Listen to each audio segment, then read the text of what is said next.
मुझे सर 4 साल में पहली बार बोलने का मौका मिला है। नहीं आप मजबूरी को समझिए, और मेरा तो ये भी नहीं ठिकाना है कि कब तक बोलने का मौका मिलेगा, आप जानते हैं। Abbas Ansari ji, Suhel Dev, Bharatiya Janata party, Bharatiya Samaj party. धन्यवाद अध्यक्ष जी। मैं आपका तहे दिल से शुक्रगुजार हूं कि आपने मुझे माननीय राज्यपाल महोदया के अभिभाषण पर बोलने का मौका दिया। माननीय अधिष्ठाता महोदय, मैं जिस विधानसभा क्षेत्र मऊ से चुनकर आता हूं, ये एक बुनकर बहुल और किसान बहुल क्षेत्र है, और यहाँ पे मैं अपने सभी साथी विधायकों को मैंने सुना जिन्होंने बताया कि हमारी सरकार ने ये कर दिया, वो कर दिया, बहुत सारी बातें, मगर उसमें मैं अपनी बातों को भी रखना चाहता हूं, क्योंकि हमारा मऊ एक ऐसा क्षेत्र है जहां आज भी एक छोटा जनपद होने के कारण पूर्वांचल का एक हिस्सा है,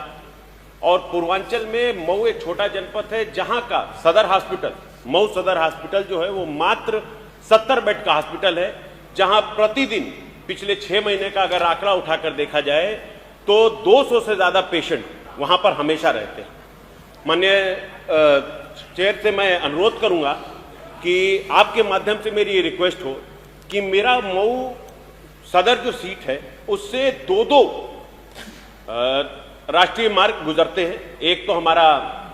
ये एक्सप्रेसवे गुजरता है, पूर्वांचल एक्सप्रेसवे, दूसरा गोरखपुर से बनारस वाला जो मार्ग है वो गुजरता है, मगर उसके बाद भी हमारी विधानसभा क्षेत्र में कोई भी ट्रॉमा सेंटर नहीं है, जिससे अगर कोई घटना घट जाती है तो पेशेंट को मिनिमम, जो कि हमारे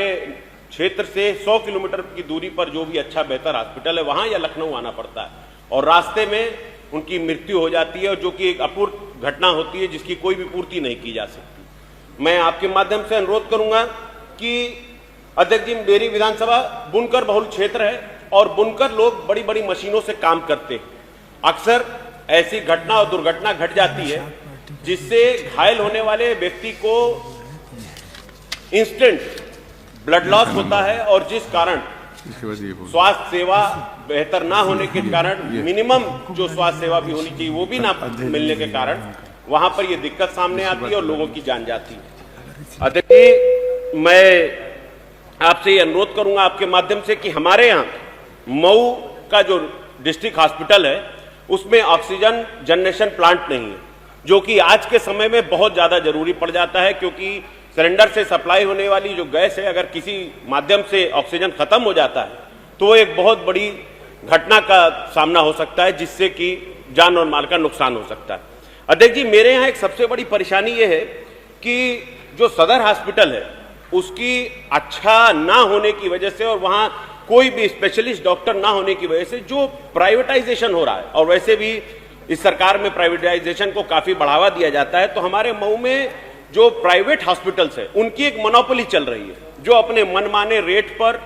लोगों को हॉस्पिटल में भर्ती करते हैं और उनसे मनमाना रेट वसूलते हैं और ठीक से इलाज तक नहीं मौजूद हो पाता है। तो माननीय अध्यक्ष जी, मैं आपसे यह अनुरोध करूंगा कि मेरे इस प्रस्ताव को भी भरा जाए, रखा जाए उसमें, और हमारे यहाँ मऊ के जो हॉस्पिटल है उसमें इन सुविधाओं को भी ऐड किया जाए। अध्यक्ष जी, मैं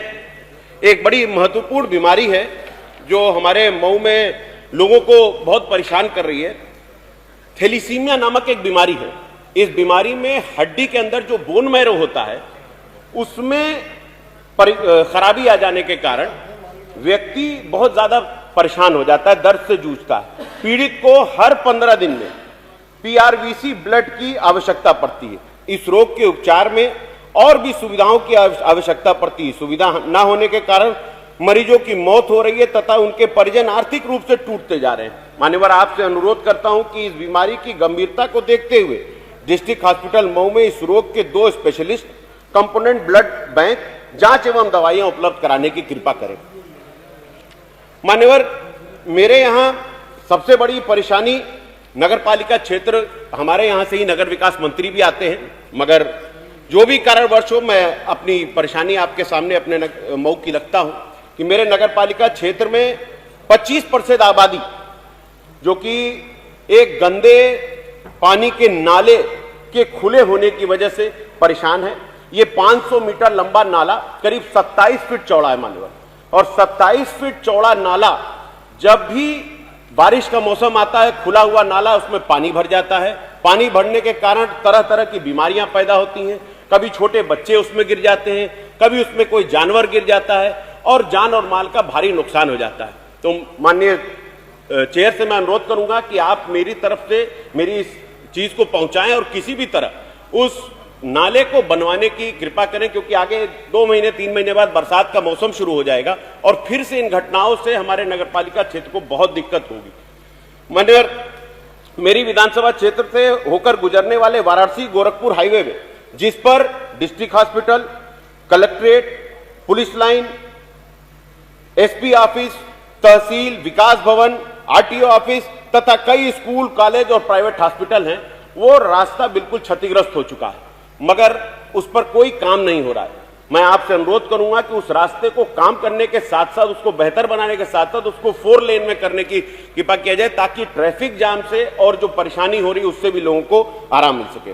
मेरी विधानसभा क्षेत्र सदर मऊ नगरपालिका क्षेत्र स्थित बंधा रोड,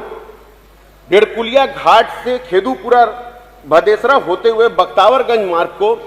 4 लेन कराना बेहद जरूरी है, ताकि हमारे नगरपालिका क्षेत्र को जो भारी ट्रैफिक है उससे छुटकारा मिल सके।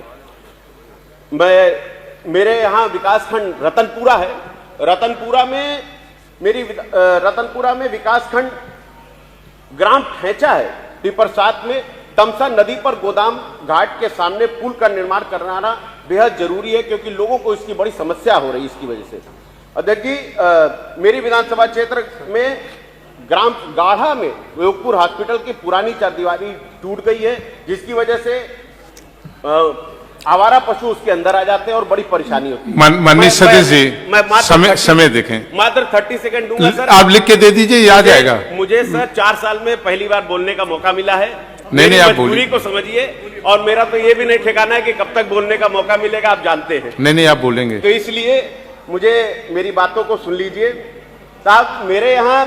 सबसे बड़ी दिक्कत एक है कि किसी भी, चाहे वो शहर का इलाका हो या देहात का इलाका हो, किसी भी हॉस्पिटल में डॉक्टर्स की कमी है और स्पेशलिस्ट तो है ही नहीं। सर, इसके लिए मैं आपसे अनुरोध करूंगा कि मेरी इन गुजारिशों को आप अपने साथ जोड़ते हुए और सबकी गुजारिशों के साथ जोड़ते हुए मेरी